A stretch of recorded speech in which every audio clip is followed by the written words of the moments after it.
Praise the Lord. இன்றைய நாளுக்குரிய வேத வசனம் 2 தீமோத்தேயு 2வது அதிகாரம் 23வது வசனம்.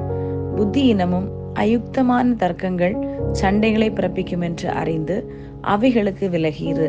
அன்புக்குரியவர்களே, இந்த அருமையான காலை வேளையிலும் அருமைநாதர் இயேசு கிறிஸ்துவின் இனிய நாமத்தில் உங்களை வாழ்த்துகிறேன். இவ்வளோ ஒரு அருமையான வசனம் பாருங்க. சில கட்டளைகளையும் கற்பனைகளையும் இயேசுப்பா நமக்கு தந்திருக்காங்க. அதுபோல மற்றுள்ளவர்கள் இந்த சண்டை என்பது புத்தியினத்தினால் வரக்கூடியது சண்டை. காரணம் நீதிமொழிகளிலே சொல்லப்பட்டிருக்கிறது, குற்றத்தை மூடுகிறவன் சிநேகத்தை நாடுகிறான். நாம் ஒவ்வொருவருடைய குற்றங்களை, பிறருக்குரிய குற்றங்களை நாம் மன்னிப்போமானால் அங்கு சண்டை என்பது தவிர்க்கப்படுகிறது.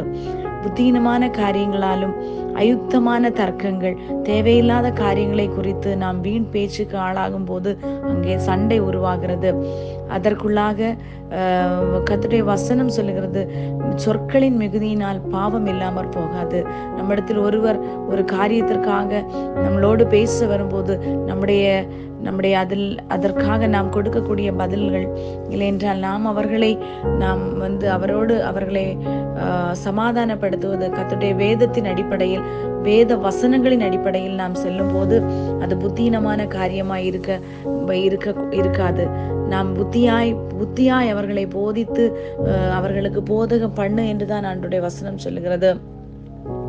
அதுபோல நாம் பேசும்போது பாரம்பரியத்தை குறித்து, சம்பிரதாயங்களை குறித்து தர்க்கங்களை உண்டு பண்ணுகிறோம். இதெல்லாம் ஏசப்பா அருவருக்கிற காரியங்கள். காரணம், நாம் இந்த நாட்களிலே புத்தீனமான காரியங்களை நாம் தவிர்க்கும் போது அங்கே சண்டை நிறுத்தப்படுகிறது, சமாதானம் பெறுகிறது. கர்த்தருடைய வார்த்தையின் மூலம் நாம் ஒருவருக்கு நாம் புத்தி சொல்லும் போது அந்த இடத்திலே தேவனுடைய ஆவியானவர் கிரியை செய்ய முடியும். ஆனால் இந்த நாட்களிலே வீணான பேச்சுகளும் கிழவிகளின் பேச்சுகளை தவிர்த்து நாம் கர்த்தருடைய வார்த்தைகளை தியானிப்போம். கர்த்தரோடு சேர்ந்து நடக்கிற அனுபவத்துக்குள்ளாய் வருவோம்.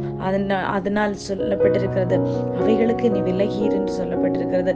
நாம் இந்த புத்தீனமான காரியங்களை நிறுத்தும் போது, இல்லாவிட்டால் ஞானமாய் பேச ஆரம்பிக்கும் போது இங்கே சண்டைகள் தவிர்க்கப்படுகிறது. குற்றங்களை மூடுகிறவன் சிநேகத்தை நாடுகிறான் சொன்ன வசனத்தின்படி நாம் இந்த நாட்களிலே பாவத்துக்கு விலகி ஓடி நீதிக்கு உரியவர்களாய், கர்த்தருடைய வசனத்தை ஆதாரமாய் பிடித்தவர்களாய் கர்த்தருக்கு பிரியமாய் வாழுவோம்.